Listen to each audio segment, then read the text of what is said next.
Welcome to this mFund series. I'm Julia Lee, an equity strategist with Bell Direct. Today it's my great pleasure to be joined by Nick Langley, the Co-Chief Executive and Co-Chief Investment Officer at RARE Infrastructure. This is a fund manager that deals in infrastructure all across the globe. And with lots of talk around a global bond bubble, I thought it was a good time to ask him, how are you dealing with all this speculation around a bond bubble, and does it affect the way that you invest? It does, Julia. Bonds are very important for infrastructure because we find that the regulators will change their allowed returns for infrastructure depending on the current market for bond yields. So as bond yields have dipped down, we've seen returns steadily come down for the regulated infrastructure companies. As the bond bubble deflates over time and yields go back up, then we expect the allowed returns for our infrastructure companies to track up as well. So can you give us a little bit of insight into your investment process?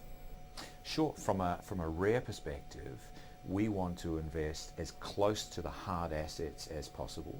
We want to know that those hard assets provide an essential service to a community or to an economy, and that there is some sort of mechanism, usually regulation or concession contract, that gives us as investors comfort that we're going to get paid for making our assets available to provide that essential service.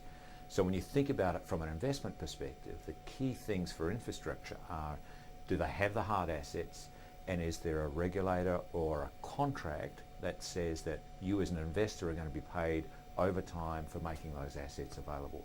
For us, that's a discounted cash flow valuation. We're talking about very long-term assets, so we need to have a long-term valuation approach which is appropriate for that type of company.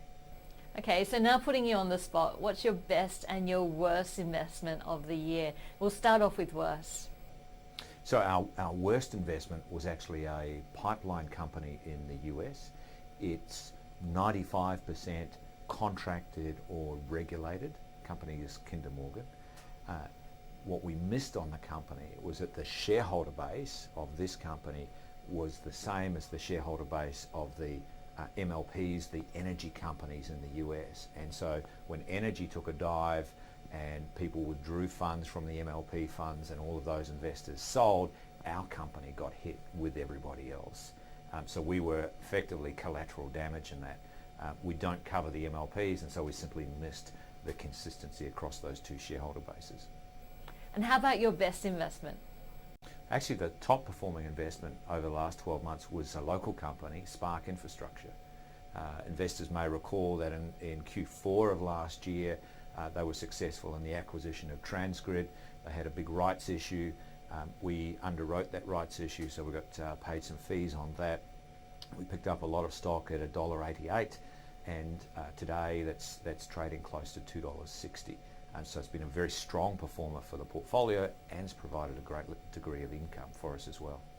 Now, dealing in global infrastructure, currency would play a big part. Do you currency hedge, or how do you manage that currency risk within your investments? So when we think about investing in a company, we think about investing in the local market, in the local currency. So as we put our portfolio together, we're putting it together on a local currency basis. Where are the best stocks that we can find to invest in and put the portfolio together? What we then do for investors is to say, you can invest in this strategy in a hedged or in an unhedged form, and we give that option to the investors. I'm curious, where do you see the best opportunities at the moment for infrastructure? Right now we're seeing a lot of value across European markets.